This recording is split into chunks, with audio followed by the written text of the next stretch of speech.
اما بعد، میں شکر گزار ہوں حضرت مولانا قاری محمد یامین گوہر صاحب کا، ان کے رفقاء کا اور اس سینٹر کے معاونین کا کہ اس بابرکت تقریب میں مجھے بھی شرکت اور حاضری کی سعادت سے نوازا، اور مجھے خوشی ہو رہی ہے کہ قرآن پاک کی تعلیم، ترویج اور قرآن پاک کی قراءت اور تجوید کے فروغ کے اس کام میں ایک منفرد انداز کا یہ سینٹر قائم ہوا ہے، اور اس میں شہر کے معزز لوگ اور صاحب اہل علاقہ شریک ہیں۔ اللہ پاک یہ اعظم مبارک کرے۔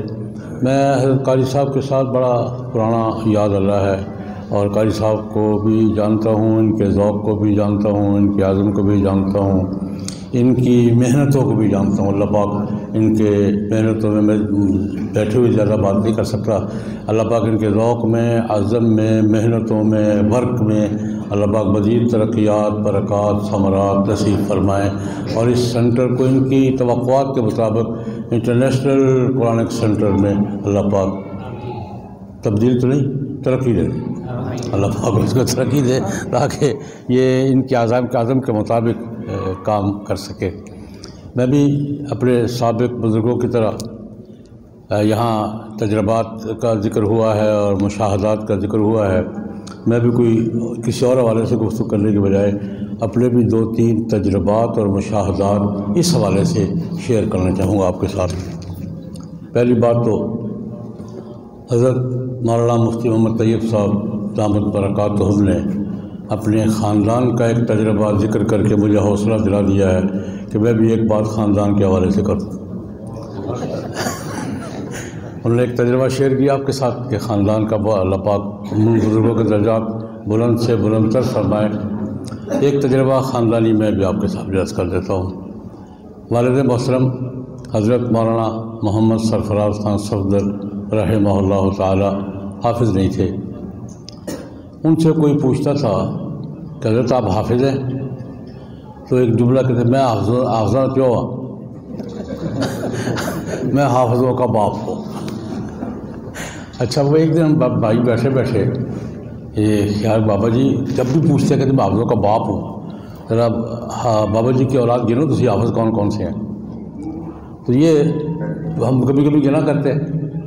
الحمدللہ ہم 9 بھائی 3 بہن ہیں۔ حضرت والد صاحب کے 9 بیٹے 3 بیٹیاں۔ ہم میں سے حضرت والد صاحب کی وفات کے وقت تک 11 حافظ تھے۔ جو بات میں عرض کر رہی ہوں، بڑی ہمشیرہ ہماری اللہ پاک سلامت رکھے ماں ہے، ہماری ماں کی جگہ ہے، بڑی حیات ہے، موجود ہے، ہزارے میں ہیں اسی کاری کے پاس۔ تو وہ حفظ نہیں کر سکی تھی۔ خاندان میں پہلا حافظ میں تھا۔ تو ایک دن مجھے فون آیا ان کا وہاں سے شنکیاری سے کہ فلاں دن تم نے یہاں آنا ہے۔ کیوں؟ خیر تو ہے، بس آنا ہے تم نے۔ میں نے کہا میرے وقت اللہ منع کرو ان کو میرے پاس آنا ہے۔ کیوں جی؟ میں نے قرآن پاک حفظ مکمل کر لیا ہے اور آخری سبق تم نے سنا۔ یا اللہ یا اللہ یا اللہ، باجی کیا کہہ رہی ہے؟ ہماری باجی محترمہ ہے۔ یہ کچھ عرصہ پہلے کی بات کہتی، میں گیا، میں ساری وصیات مجھے کینسل کرنی چاہیے تھی، جتنی سب کینسل کی۔ میں نے کہا باجی نے یاد کیا ہے اور باجی نے قرآن پاک یاد مکمل کیا ہے اور آخری سبق مجھے سنانا چاہ رہی ہیں، تو میں سب کچھ کینسل کر کے گیا۔ میں نے کہا باجی کیا ہوا؟ فرماتی ہیں کہ یار بیٹا مجھے شرم آتی تھی، لوگ کہتے کتنے حافظ میں آیا، جب کہتی میں نہیں ہوں تو مجھے شرم آتی تھی۔ تو میں نے کہا کرنا ہے۔ 60-65 کی عمر کے درمیان انہوں نے قرآن پاک یاد اور آخری سبق میں نے سنا۔ یہ ایک دن یہ 12 تو ان کی اپنی اولاد تھی۔ ابھی پچھلے ہفتے، ابھی 2 ہفتہ 10 دن ہوئے ہیں، میرے چھوٹے بھائی مولانا عبدالقدوس قارن کے دوسرے پوتے، پہلے ایک پوتا پہلے کر چکا ہے، دوسرے پوتے نے قرآن پاک حفظ مکمل کیا۔ تو ہم سارے دوست اور احباب اور خاندان والے تقریب میں شریک تھے۔ تو میں نے آخری سبق سنا تو میں نے اس کے باپ سے پوچھا، عمر سے، میں نے کہا بیٹا کو حافظ گرے ہیں بابا جی کے کتنے بیٹے حافظ ہوئے ہیں سارے ملا کے، یہ کس کا نمبر کتنا ہے؟ اللہ اکبر کبیرہ. کہتے ہیں یہ 60 سے اوپر ہو گئے. یہ اس کا 60واں یا 61واں نمبر ہے. میرے چھوٹے بھائی کے دوسرے پوتے کا یہ قریب 61واں 60 سے بڑھ گئے ہیں. اس نے کہا, میں نے پوچھا کوئی گرے بھی ہے کہ عمل کتنے ہیں بابا جی کی اولاد میں؟ تو کہنے لگا کہ 60 سے بڑھ گئے, 60 سے اوپر ہو گئے. یہ ان کی کل میں گفتگو, میں افضل پیو اور میں افضل پیو. میں نے کہا ان کو کہلانے کا حق ہے کہ میں حافظوں کا پیو ہوں. اور تحدیث نعمت کے طور پر میں نے وہاں بھی عرض کیا, یہاں بھی عرض کر رہا ہوں کہ اس خاندان کا پہلا حافظ میں تھا اور 60واں یا 61واں ہوا ہے. یہ اللہ پاک جو یہ کس لیے میں نے کیا کہ انہوں نے 60 سال سے زیادہ عمر میں یاد کیا. 60 سال سے عمر ان کی آگے ہو چکی تھی, یاد کیا. تو میں کہ بوڑھے بھی یاد کر سکتے ہیں, عورتیں بھی یاد کر سکتی ہیں, بوڑھے بھی یاد کر سکتے ہیں. دوسری بات یہ عرض کرنا چاہوں گا کہ حضرت مفتی صاحب دعوت برکات نے فرمایا ہے قرآن پاک یاد کرنا فرض نہیں لیکن صحیح پڑھنا فرض ہے. یاد سارا کرنا بہت بڑے اجر پہ فرض نہیں ہے, لیکن صحیح پڑھنا کیا ہے؟ تجوید کا معنی کیا ہے؟ صحیح پڑھنا. کوئی بھی دنیا کی زبان, یہ بات ذہن میں تازہ کر رہے ہیں, دنیا میں کوئی بھی زبان, کسی بھی زبان کا تلفظ صحیح نہیں ہوگا تو معنی صحیح نہیں ہوگا. انگریزی ہو, فارسی ہو, عربی ہو, اردو ہو, پشتو ہو, اگر لفظ صحیح نہیں بولیں گے تو معنی صحیح رہے گا نہیں. کسی بھی زبان, فرینچ ہے, پرشین ہے, انگلش ہے, اب کوئی اسپینش ہے, کسی زبان کا تلفظ اگر آپ صحیح نہیں بولیں گے تو معنی صحیح نہیں رہے گا. میں مثال دیتا ہوں, ایک چھوٹی سی مثال اپنے ہی واقعہ کرتا ہوں کہ صحابہ نے ایک جگہ میں گفتگو کرنے بیٹھا اسی طرح, تو ایک نوجوان قلم کاغذ لے کے بیٹھ گیا سامنے بیٹھا. میں نے کہا بیٹا کیا کرنے لگا ہوں؟ کہ نہیں آپ کی تقریر کا نوٹس لینے لگا ہوں. میں نے کہا بیٹا نوٹس تو کھانے والے لیتے ہیں, تمہارا کام نہیں ہے. نوٹس لینا ہوگا تو کھانے والے لے لیں گے, کھانا قریب ہے, اور سی ڈی والے لے لیں گے. تم نے نوٹس لینے ہیں تو لے لو. اب نوٹس اور نوٹس کیوں جی کوئی فرق ہے؟ اتنی حرف ہے, وہی فرق ہے کہ نہیں ہے؟ میں نے کہا بیٹا نوٹس لینا تمہارا کام نہیں ہے, نوٹس کھانے والے لے لیں گے, سی ڈی والے لے لیں گے. تم نے نوٹس لینا تو لے لو.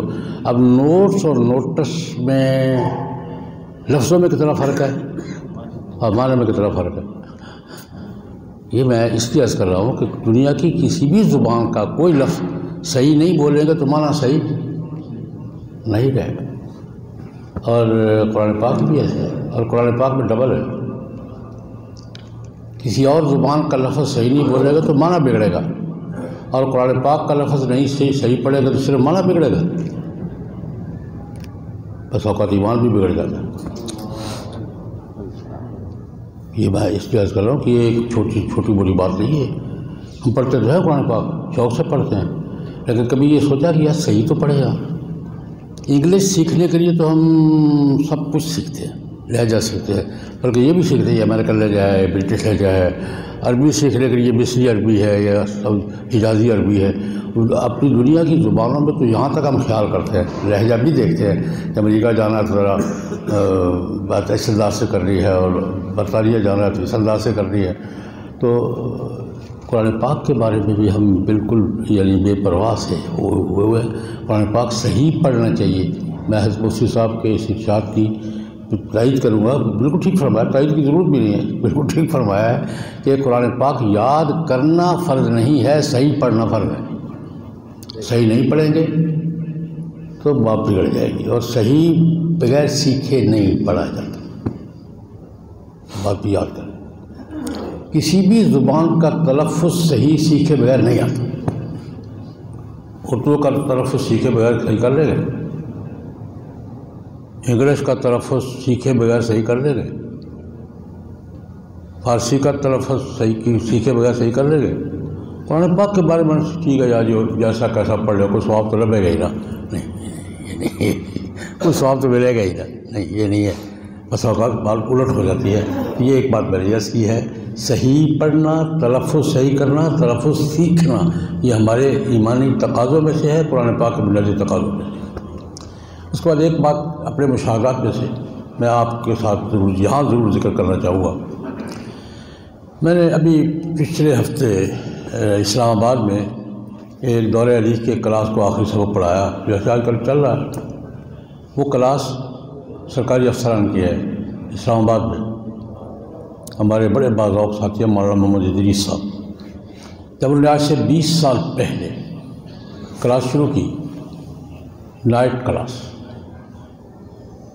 مغرب کے بعد 3 گھنٹے افسران کے لیے، درس نظامی پورا 8 سال کا نصاب، حضرت پورا وفاق کا پورا نصاب، اور اس کا ٹائم کیا ہے؟ مغرب کے بعد 3 گھنٹے۔ مغرب کی نماز پڑھی، اس کے بعد 4 کلاسیں ہوتی ہیں ان کی، 3 گھنٹے تقریباً۔ تو وہ جب افتتاح میں مجھے بلایا تھا انہوں نے، مجھے سمجھ نہیں، میں نے کیا کر رہے ہیں، کیسے ممکن ہے؟ میں نے افتتاح میں شریک ہوا، ثواب سمجھ کے شریک ہوا، ایک اچھی کام، لیکن مجھے اپنے دل میں تردد تھا کہ یہ کیسے ہوگا؟ درس نظامی کا، وفاق المدارس کا 8 سال کا پورا نصاب شام کے 2-3 گھنٹوں میں کیسے پڑھیں گے؟ لیکن جب اس کے تقریباً 8-9 سال کے بعد پہلی دفعہ بخاری شریف کے آخری سبق کے لیے مجھے بلایا نا، تو میری خوشی کی کوئی انتہا نہیں۔ یا اللہ، یہ تو ہو گیا ہے۔ میں نے امتحان بھی لیا، آخری سبق بھی پڑھایا۔ اس دن جو میں نے 8ویں کلاس کا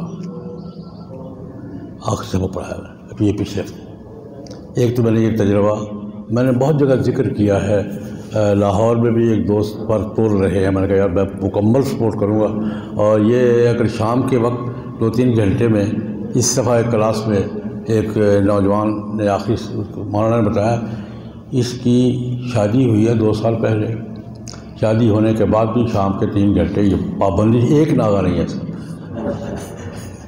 میں نے کہا یہ قابل انعام ہے، شادی کے بعد بھی 3 گھنٹے شام کے ہمیں دیتا رہا، اور ایک ناغہ بھی نہیں ہے، اور اس کی دستاربندی بھی کی ہم نے۔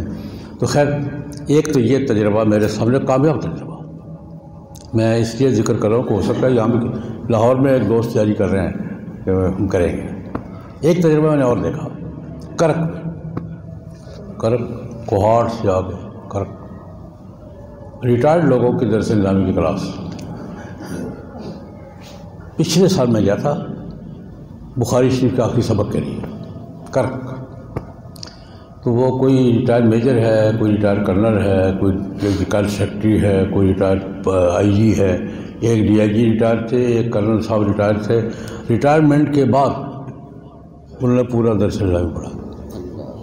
یہ کلاس میں نے وہاں کرک میں دیکھی ہے، اور میں اپنی خوشی کا اظہار بھی نہیں کر سکتا، کیونکہ مجھے کتنی خوشی ہوئی کہ ریٹائرمنٹ کے بعد انہوں نے وقت ضائع نہیں کیا۔ ریٹائرڈ یہ ملازمین کی کلاس، آن ڈیوٹی ملازمین کی کلاس۔ آپ کو دیکھا کوئی 17ویں گریڈ کا افسر ہے، کوئی ایک افسر 21ویں گریڈ کا بھی تھا، پچھلے سال 21ویں گریڈ کا افسر بھی تھا، کوئی 16ویں گریڈ کا، کوئی 17ویں گریڈ کا۔ شام کو آتے ہیں 3 گھنٹے دیتے ہیں، اور پورا دستان پڑھا۔ وہاں میں نے ریٹائر دیکھے، اس پچھلے سال کی کلاس میں ایک ریٹائر کرنل صاحب تھے، ایک ڈی آئی جی ریٹائر تھے، ایک 2 دوست، وہ ریٹائر لوگوں کی کلاس۔ یہ میں نے یہ اندازہ ہوا کہ اگر کوئی عزم کر لینا، بات عزم کی ہے، اللہ پاک قاری صاحب کے عزم میں اضافہ فرمائے، یہ کوئی عزم کر لے تو بات انسان کے لیے کوئی مشکل نہیں ہے۔ ایک بات میں اکثر عرض کیا کرتا ہوں، آج بھی اسی پہ بات ختم ہوگا، انسان عزم کر لے، اس سے زیادہ طاقتور کوئی نہیں ہے۔ انسان ٹیڑھی ٹالے، اس سے زیادہ کمزور کوئی نہیں ہے۔ انسان سے زیادہ طاقتور کوئی نہیں ہے۔ اگر یہ کر رہے، میں نے کرنا ہے، جب یہ کہتے ہیں میں نے کرنا ہے، اللہ کی ساری مدد کے پیچھے آ جاتی ہے، اور یار میرے سے نہیں ہوگا تو کچھ بھی نہیں ہو سکتا۔ اس لیے میری درخواست یہ ہے کہ قاری صاحب کے پشت پہ نہیں ساتھ کھڑے ہوں، قاری صاحب کو اللہ پاک اور عزم ہمت عطا فرمائیں، ان کے ساتھ کھڑے ہوں، اور جو کھڑے ہیں وہ مبارکباد کے مستحق ہیں، تب شکریہ کے مستحق ہیں۔